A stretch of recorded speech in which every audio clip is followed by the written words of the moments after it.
Jay Parker. I'm from Washington State. And this question regards mistakes. So that being the case, it should probably be directed to Mr. Munger.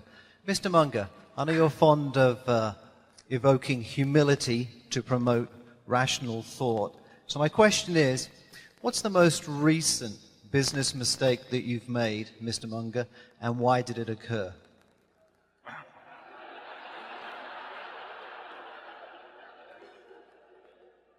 I'm going to take notes on this one.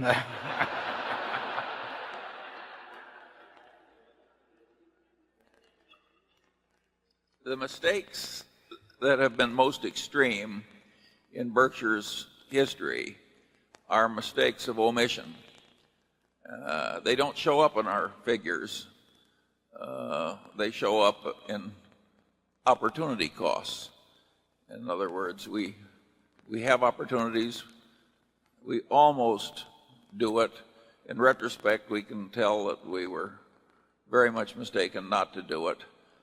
In terms of the shareholders, those are the ones in our history that have really cost the most. And very few managements do much thinking or talking about opportunity costs. But Warren, we have blown billions and billions and billions. I might as well say it. You're right, right. And we keep doing it. Some might say we're getting better at it. I don't like mentioning the specific companies because we may in due course want to buy do so at our price. But practically everywhere in life and in corporate life too, what really costs in comparison with what easily might have been are the blown opportunities. I mean, it's an awesome amount of money. When I was somewhat younger, I was offered 300 shares of Belridge Oil. An idiot could have told there was no possibility of losing money and a large possibility of making money. I bought it. The guy called me back 3 days later and offered me 1,500 more shares. But this time I had to sell something to buy the damn Belridge Oil. That mistake, if you traced it through, has cost me $200 million. And it was all because I had to go to a slight inconvenience and sell something. Berkshire does that kind of thing too. We never get over it. Yeah.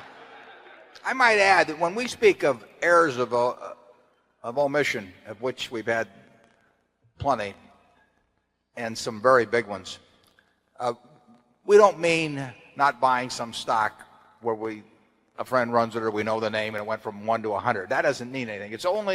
We only regard errors as being things that are within our circle of competence. So if somebody knows how to make money in cocoa beans or they know how to make money in a software company or anything, and we miss that, that is not an error as far as we're concerned. What's an error is when it's something we understand and we stand there and stare at it and we don't do anything.